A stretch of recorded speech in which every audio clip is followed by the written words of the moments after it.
Hey everyone, welcome back. In the last study, we delved just a bit deeper into the inner workings of a good jazz solo by looking at a tune with a plethora of borrowed dominant chords. This allowed us to vary our approach to playing lines on the tune by making use of half-step rules, as well as a couple of standard bits of bebop language. Today, we're going to continue ramping up the difficulty, so get ready, because the bridge to this tune presents a serious challenge as it moves through key centers a lot, and the places that it goes don't really have a lot to do with one another. Just like always though, we're going to work our way through the tune with the following steps. First, we'll learn the melody as a chord solo. Now, this is my favorite way of playing tunes with a trio, since I get to take up so much harmonic space. This time though, I tried to vary my approach a little bit, as well as include some harmonic moments where I comp for myself to take up space, since the guitar lacks the natural sustain that this melody needs. Next, we'll unpack the tune by going through some scale and arpeggio options, as well as a set of chords to work on our comping with. This time though, I tried to make the chord comp a little bit more natural sounding to show you how we can use the sixth diminished concept in motion. And last, we'll learn yet another improvised solo and put everything we've learned so far into practice. Today, we'll be studying a tune by one of the American Songbook's most prolific composers, Have You Met Miss Jones by Richard Rodgers.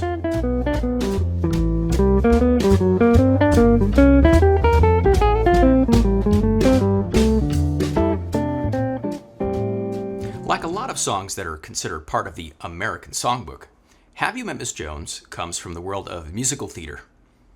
This song, which is yet another 32-bar AABA form, has been a mainstay of jazz improvisers who are looking to strut their stuff over the changes since it was written all the way back in 1937 as part of the Broadway show I'd Rather Be Right.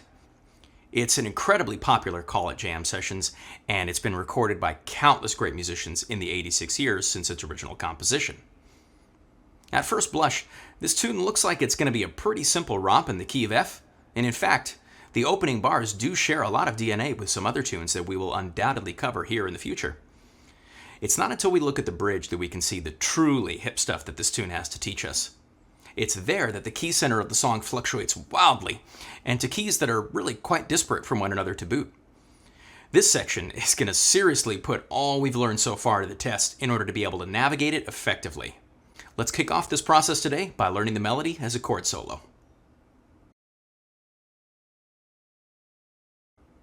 To start us off, let's have a listen to what my arrangement of the melody sounds like at a slow tempo, and then we'll unpack it phrase by phrase.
I started off the first phrase with two familiar substitutions. The opening notes of the melody, this A dropping down by a fifth to D, happens over F major 7. For that, I played this C6 and then an F6.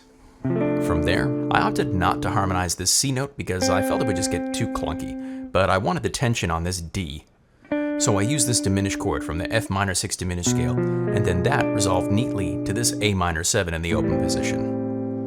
You might be shocked to see me using open strings here, but I really gotta ask, why? Open strings are not hot lava. In fact, They're some of our best friends as guitarists, and when we have the opportunity to use them and they don't overpower the harmony, they can be super effective. Here, the melody stays on this C note for the whole bar, so the main reason I opted for this open chord rather than a closed one is so that I could resolve this open G down to an F sharp to suit the harmonic movement happening here. Moving on from there, I decided to heavily syncopate this next phrase. I treated it almost as if I was writing for a big band horn section and kept it fully harmonized. Starting off, I used B flat 6 diminished for the first half of the phrase before slipping over into G minor 6 diminished when the harmony changes. I did have to borrow some notes here and there to make the melody jive with the changes though. At the start of the last phrase, we get this D note on top of an A minor 7 chord. Now, your first instinct might to just be borrow a note here, but I decided to go a different route. I opted to make this a G6 chord in place of an A minor 7 to really lean into the fact that the melody here is the 11th of our chord. This choice gave me what I think is a pretty cool A minor 9 sus4 sound. To make the rest of this bar not sound or feel too heavy, I opted for some partial chords. First, I played this 3-note voicing, then a single note, and then I used this partial voicing of E diminished from the F6 diminished scale, which then resolves to the F6. In this case, the F6 is actually functioning as what you probably learned it as. D minor 7. I think that's a DSG Studio first. For the last couple of bars of the first day, I used this diminished chord as a sort of leading tone diminished to this B6, or C flat 6 if you want to be really pedantic about it, with the borrowed note on the top for the melody. This B flat on top needs to hold out for the next 2 bars, but we just don't have enough sustain to make that sound good. So I decided to compromise myself here to take up the space instead. I resolved my first A flat minor 7 here to D flat dominant pretty cleanly while holding onto the B flat. It's here though that I had to let it go and play this B flat triad, which is a partial voicing of B flat 6, standing in for G minor, and then this E diminished, which is a stand-in for C dominant 7 flat 9. Make sure to not play these last couple of chords too strongly or else it won't sound like an accompaniment. We really want these voicings to kind of fade into the background and not make us forget that B flat that's supposed to be sustaining here. That's a big reason why I chose to play small 3-note voicings here, as well as use my fingers in hybrid style instead of just strumming them with the pick. Since we've got another AABA tune with this one, I decided to just repeat the A section verbatim up until the second ending that leads into the bridge. That starts here on this C minor 7 chord. In the next bar, I wanted some movement under this static melody note, so I started out still saying on this E flat 6 and borrowing the D note for the melody, then resolved to C minor 6 with the D note borrowed yet again. And finally, I borrowed this G flat to make this an F dominant 13 flat 9 that resolves really nicely into the bridge.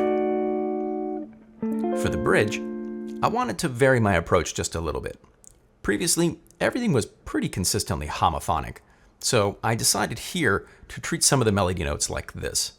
First up, I grabbed this F6 over B flat major 7, which fits the melody nicely, and then I just moved the top note by itself while holding the chord underneath. These 2 chords from F6 diminished work over the A7 altered that moves us on to the next key center. Over this A flat minor 7, I played this C flat 6, or B6, for the melody, and then used A flat minor 6 over this D flat 7. Then, coming into the resolution to G flat major 7, I used the same trick from earlier, where I played 6 on the 5th for the melody, and then resolved it down while holding the chord out.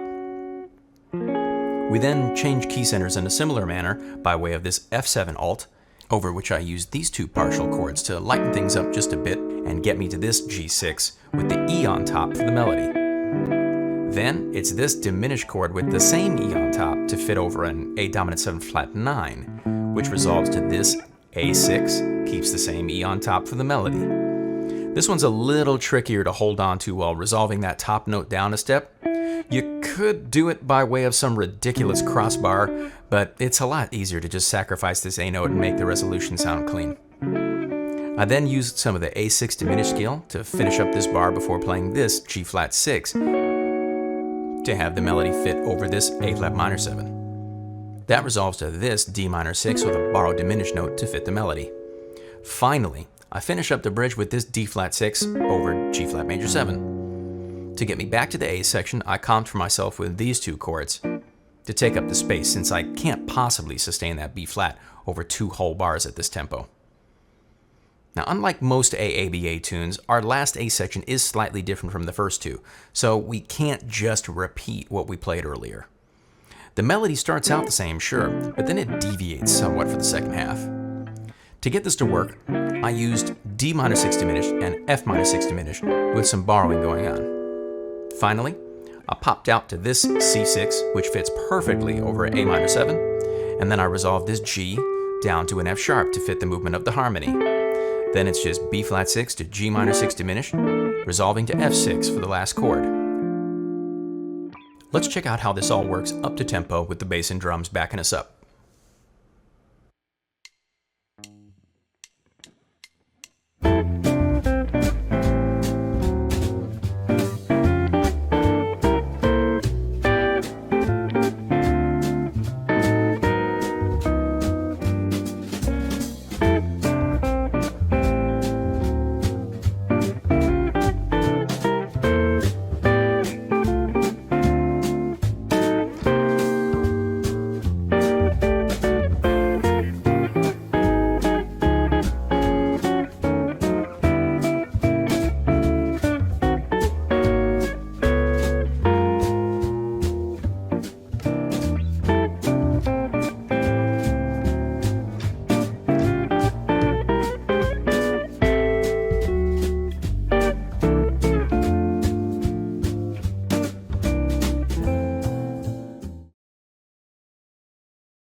For this song, my strategy for voicing the chords has changed from previous studies. This time, rather than stick entirely to playing block chords as either whole notes or half notes, I tried to make things sound more natural, more like what I might actually play behind another soloist, or even a vocalist. To accomplish this, I made use of the movement opportunities that are created by combining different 6 diminished scales as chords, and building on the substitution principles that we've learned in previous studies. Let's check out what the chord comp sounds like by itself at a slow tempo, and then I'll take you through every move that I made.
For the first 2 bars of the A section, my strategy was pretty simple. I started out just playing block chords using some familiar substitutions. Over F major 7, I played this C6, then this F minor 6 with 1 borrowed diminished note to make a B flat 13 sound, and then I used the same contour in the next bar with C6 in place of A minor 7, and then E flat minor 6 in place of D7 flat 9. Over the G minor 7 in the next bar is where I started to try moving things a bit more than we've seen previously. I decided to start out with this B flat 6, and then played up the 6 diminished scale as chords until I reached this diminished chord, which acts as a borrowed dominant to this G minor 6 with 1 borrowed diminished note that I used in place of C7. From there, I went back to block chords with this G minor 6. I continued the second half of the A section with this C6 in place of A minor 7, but then decided to use some movement to get to the next bar like this. I played this C6, then moved to the next diminished chord in the scale and resolved it into the next bar on this F6 standing in for D minor 7. This gave me some nice voice leading in the alto and bass voices of my chord and kept things moving across the bar in a nice way. I decided to move this F6 voicing to set myself up for some more movement in the next bar. For this 2-5 in the key of G flat, I decided to play this. It starts with C flat 6 diminished. Yeah, it's C flat, not B, because the chord is A flat minor 7, which is unfortunately spelled A flat, C flat, E flat, G flat. Ugh. Then I moved up to the next diminished in the scale and used that to resolve to this D flat 13, flat 9. Dang, that's a mouthful. Which is really a D minor 6 with one borrowed diminished note on the top. To make the transition to the next bar smooth, despite its chromatic nature, I moved the borrow note to this A flat, which made this into a D flat 7 flat 9, and that pulled nicely down to this B flat 6 in place of G minor 7, which I then moved to G minor 6 with one borrowed note on the top. For the start of the second A, I used a similar strategy. Started out with some block chords, C6 and F minor 6 for F major 7 and B flat dominant respectively. These two beats move me up the C6 diminished until beat 3, where I flip over to E minor 6 diminished. To make the resolution to the next chord smooth, I replace the top note with a diminished note from below to pull me down to this B flat 6. Once I arrived there, I played up to scale as chords and then flipped over to this G minor 6 with one borrowed note to make my favorite dominant 13 voicing happen. I then dropped the natural 9 here down to the flat 9 to make the resolution to the next bar that much stronger.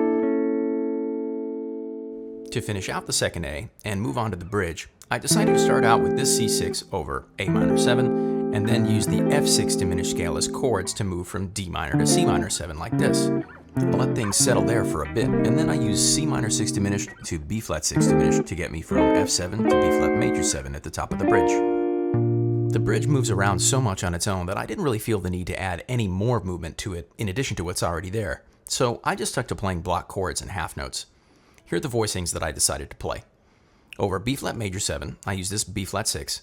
A7 alt, which is really a tritone sub for E flat 7, I use this B flat minor 6 with one borrowed note. Next, for the 2-5 in G flat, I use this C flat 6 and then this A flat minor 6 with one borrowed note on the top. From there, I resolve to G flat major 7 with this D flat 6 chord. Moving to the next key center, D major, I use this B7 voicing to give me F7 alt, since F7 alt is just the tritone sub of B7 anyway.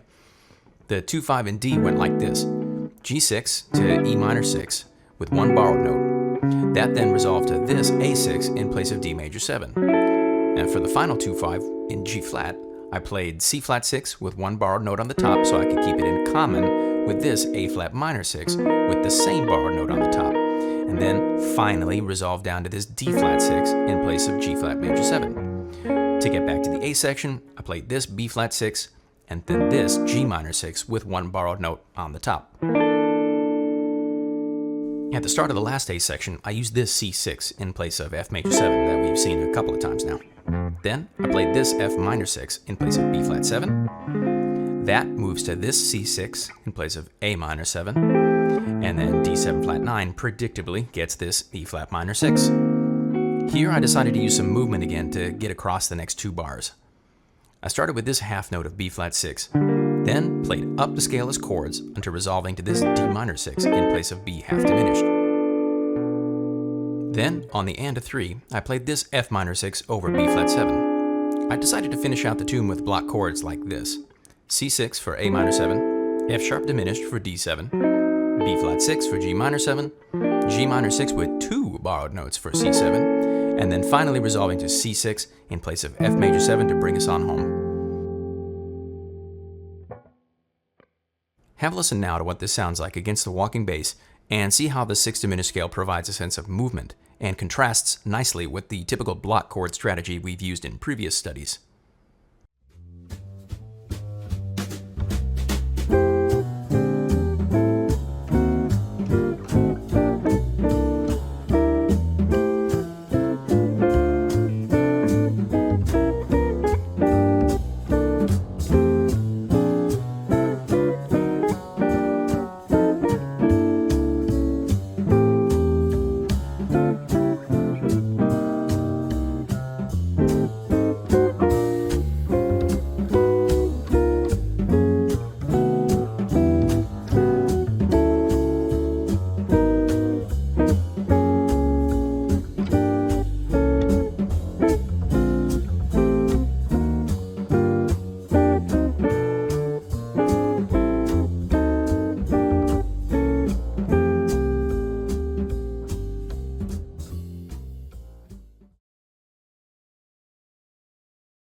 If you've been following this series from the start, you've undoubtedly seen me explain numerous ways of practicing through tunes with just scales and arpeggios. Well, I'm happy to say that I've got one more for you here today. In addition to the methods that we've already covered in previous videos, I'd like to also show you an approach that uses 4-note cells and is super useful for playing over changes that move rapidly through different key centers. Maybe you're familiar with a tune called Giant Steps or other Coltrane changes tunes? And you probably already heard this way of navigating changes. The great saxophonist Jerry Bergonzi is who I credit with my exposure to this method. In his book, called Melodic Structures, he details the method that I'll show you in just a bit. But first, let's get familiar with the scales and arpeggios for this tune like we usually do. To start off our single note portion of today's study, let's check out some one-octave patterns for all the changes in the tune.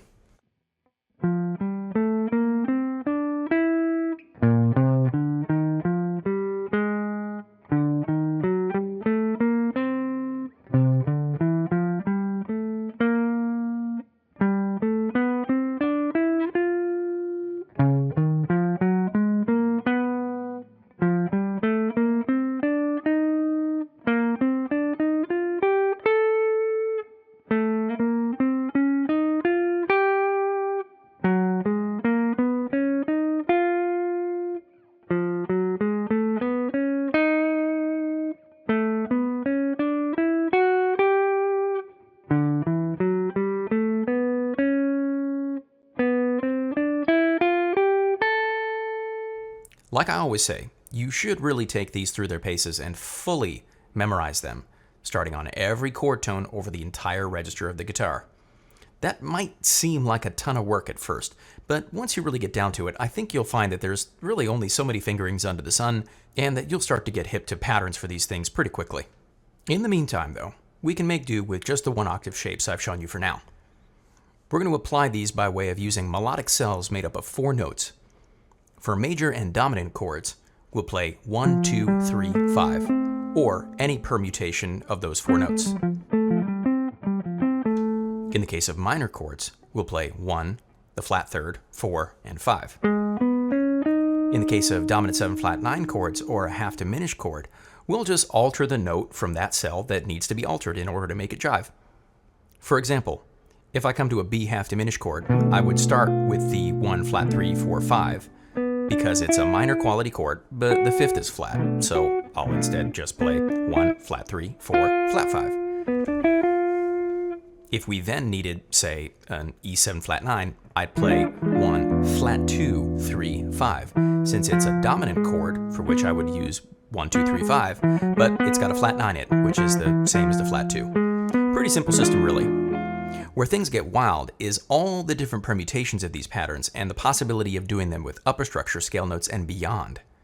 For now, let's check out how a simple version of this exercise would play over the changes to the B section.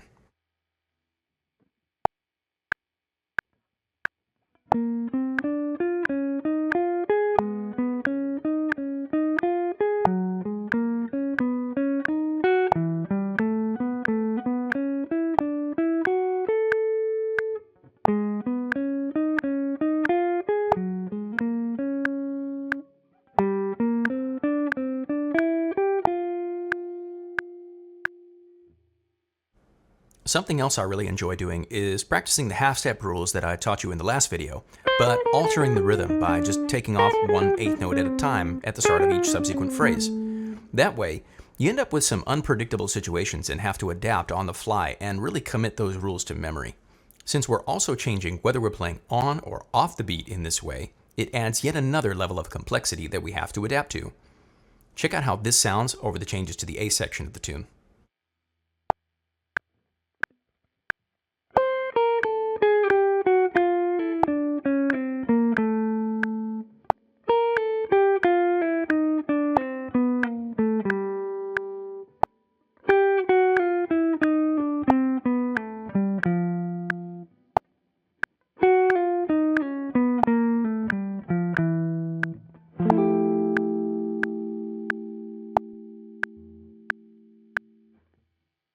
Next, let's leave scale land behind and check out some arpeggios that we can use for these changes. This time, we'll check out the upper structure arpeggios for a bit more color. In case you're scratching your head about what upper structure means, allow me to explain. Upper structure refers to the notes above the 7th in a chord, like the 9th, the 11th, sharp 11th, or the 13th. Typically, we play these notes by using substituted scales or arpeggios that provide more direct access to them and ignore the root of the chord. For example, here's F major 7 in root position.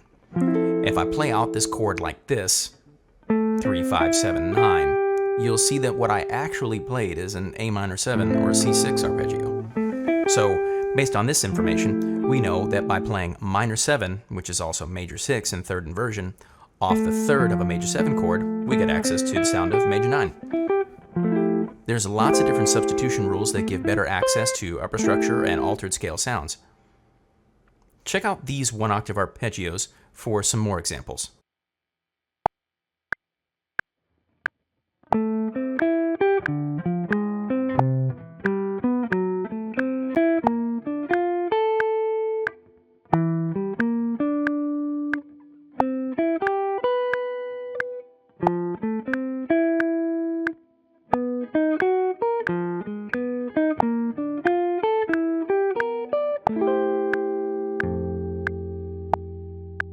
Now let's check out how we can apply all this stuff to an improvised solo.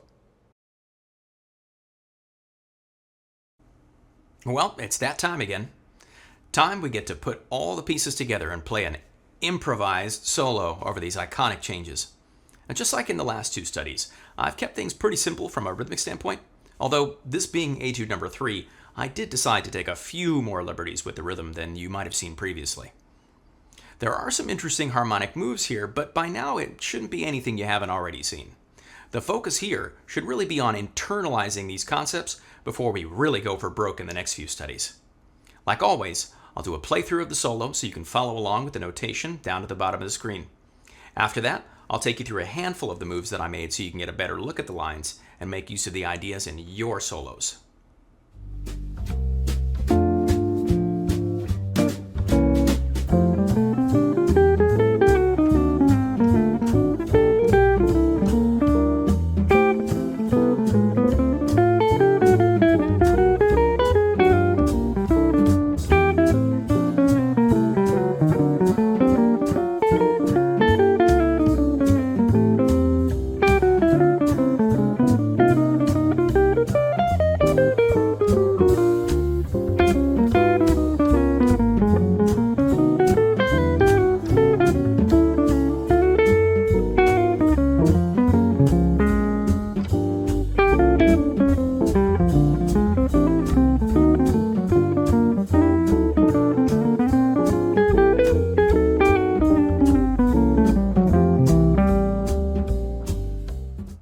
Let's tackle some of these licks together so that you can get a better idea of my thought process when playing them and how all the different concepts we're learning fit together.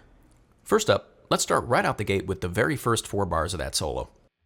To start out, I played that 1, 2, 3, 5 cell over this F major 7 chord, which led nicely into this line, which is really outlining D half diminished, a substitute for B flat 7, by playing 1, flat 3, 4, 5. In the next bar, just playing down a D7 flat 9 scale using a couple of half steps to resolve on the 9th of this G minor 7 chord.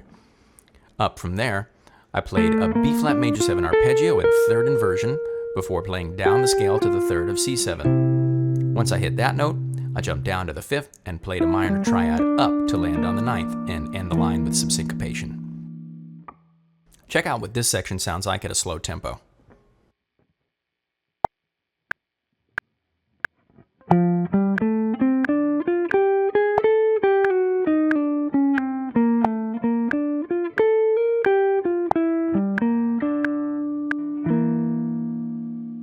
The next 4 bars are also a favorite of mine in this solo. Starting off with A minor 7, I just played down the chord from the 7th and then played this line from the melodic minor to get to the next chord with a half step from the 9th of A to the 7th of D. Once I'm there, I played this F6 arpeggio up and then just played down the G7 scale with 1 half step. Next, we've got these consecutive 2/5s in G flat and then in F. These changes aren't in the original tune, but most players will do this to get back to the top of the A section. Coming down the G7 scale with that 1/2 step let me arrive on the 9th of the D flat 7 scale, and then I just played up the scale to the 6th and found my way back to the next chord like this, which is really reminiscent of what I did in the first lick we analyzed.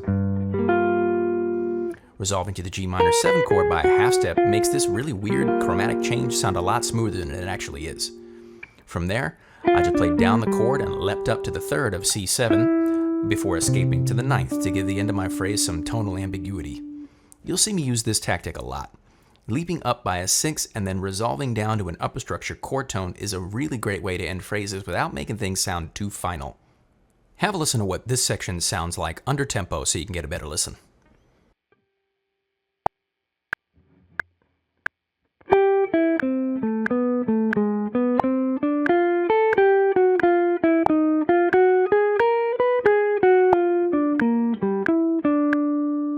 Let's take a look now at the bridge in its entirety. This section's harmony is so interwoven that it makes sense to look at how I got through the whole thing and break down some ideas for moving through changes that are this unrelated to one another.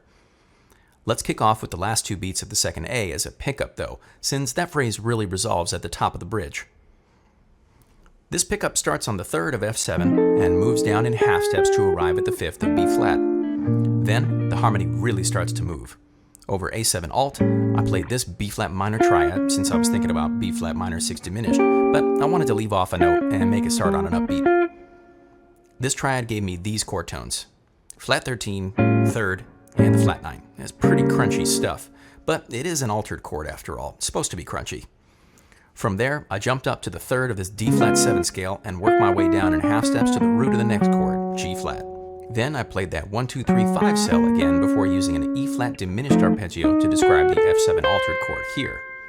The top note of that, C, resolves nicely down to the 5th of the E minor 7 that comes next. Over these next 2 bars, I played this for E minor, and then an A augmented triad that resolves to the 9th of D. Once there, I played this little neighbor tone lick that I just kind of like a lot. Over the last phrase of the bridge, I played this little bit of bebop language. Now we've seen this before, but I made it work over this 2/5 by starting on the upbeat here. The whole time I'm thinking about G flat major, since that's where I'm actually going to end up, rather than thinking about each individual chord or move like we have previously. Have a listen to that section slowed down so you can see how it all fits together.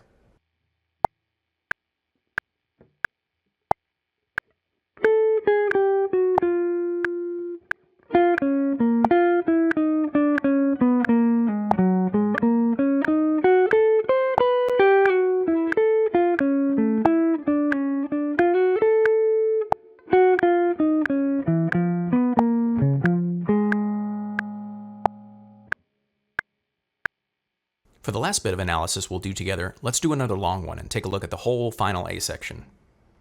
This one also starts with a pickup coming out of the bridge. I started on the and of 2 at the 5th of C7 and played down using 1/2 step to get me to the 5th of F. From there, I just played a couple of scale notes to set up this D half diminished arpeggio over B flat 7 to give me the sound of a B flat 9th. In the next bar, I played this triplet turn off of the root of D7, then went down the chord before doubling back and starting on the flat 9th and playing E flat diminished down. Then, I played this G minor 7, leapt up by a 6, and played the 3rd of C7. Even though it's not there, we can apply it if we want to, and it moves us nicely to the next chord anyway. To make that transition even smoother, I used a 1/2 step to get to the flat 3rd of the B half diminished that comes next. Here's where things get a little weird though. I then was thinking about just playing the C major scale since I knew I could use this bit of language once I hit the 2nd, which is D. This lick had the effect of making the 3rd and 7th of this half diminished chord land on the beat, and then move me up chromatically with a triplet to the 9th of B flat 7. I used D half diminished to finish up the bar from there. That then resolves to the 7th of A minor, off which I use some chromaticism to surround the 5th of D7, and then just played down the 7 flat 9 scale. In the next bar, I just played C7 scale with some 1/2 steps to get me to the root of F, and then I played a triad off the 5th of the chord so I could end my line without sounding too bland. Let's take a closer listen to that last A section slowed down and see how all that works in concert.